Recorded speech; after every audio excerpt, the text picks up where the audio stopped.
আমি এ শহরের আকাশ দেখলাম, জমিন দেখলাম, শত শত নামাজি দেখলাম যারা ফাতিহা জানে না, কত শত ইমাম দেখলাম যারা নিজেই হাদিস মানে না।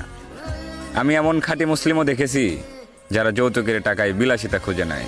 আমি তোমার এমন ভক্তও দেখেছি যারা নিজের অসুস্থ বাবাকে বাসায় রেখে পীরের পায়ে তেল দেয়।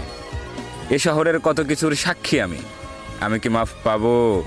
যে কপাল তৈরি হয়েছিল সিজদার জন্য, সে কপালে আজও দাগ পড়েনি, তার জবাবে কি বলবো? এমনও ফজর যায়, জহর আসে, আসর পেরিয়ে মাগরিব ভাসে, আমি আজ বলতেই পারবো না এশা কাকে বলে। যে দেহ একদিন নিজের বিরুদ্ধে সাক্ষ্য দেবে, সেই দেহ আজ অন্য কেউ নিয়ন্ত্রণ করে। তাই আমি জানি না আমি ক্ষমা পাওয়ার যোগ্য কিনা। তবে পৃথিবীর সর্বশ্রেষ্ঠ গ্রন্থ কুরআন বলেছে, তোমার রহমতের তুলনায় আমার এ পাপ কিচ্ছু নয়। তাই পাপী হাত দুটি উঠিয়ে দরখাস্ত জানাই, ইয়া মালিক, এই ফরমালিনযুক্ত শহরে